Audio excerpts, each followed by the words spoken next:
The nitty-gritty essence of the end of the affair is a high-octane, shining quality exploration of the thin line between hate and holiness that serves as a final boss-level exploration of the raw and gritty nature of divine jealousy.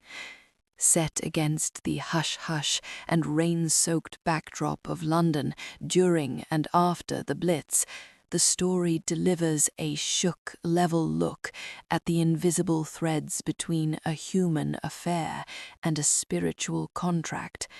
The narrative follows Maurice Bendrix, a writer with massive main character energy who handles the mental load of a literal shook-level obsession.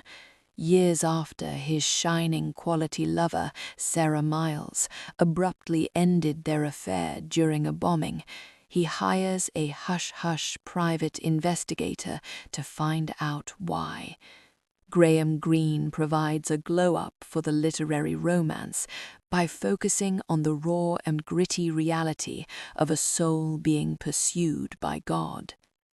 As the narrative deepens, the book dives into the nitty-gritty of the hush-hush and miraculous reason for Sarah's departure. Through Sarah's shining quality diary, Bendrix handles the mental load of a literal shook-level revelation. Believing Maurice had been killed in an explosion, Sarah made a raw and gritty and hush-hush vow to God to give him up if his life was spared.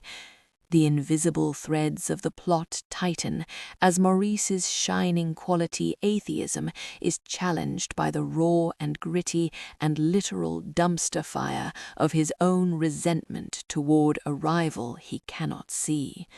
Greene handles the real talk of the hush-hush nature of sainthood, the shining quality of wartime London, and the raw and gritty intensity of a soulful surrender with precision, proving that the nitty-gritty work of faith is a soulful and mandatory victory. Ultimately, the end of the affair is about the shining quality of a love that transcends the flesh and the raw reality that the invisible threads of our promises are what eventually navigate the literal dumpster fire of our mortal desires. Greene argues that Maurice's main character energy comes from his hush-hush ability to look into the raw and gritty face of his own bitterness and find a shining quality reason to believe in the impossible. The book provides a shook-level look at the hush-hush heart of a miracle, proving that the nitty-gritty work of the soul is a soulful win. By focusing on the real talk of the spirit and the shining quality of Greene's sparse, haunting, and raw and gritty prose, he creates a shining quality masterpiece. By the time the final hush-hush prayer is uttered, you'll be feeling the shining quality adrenaline of a peace that is truly shook-level, eternal.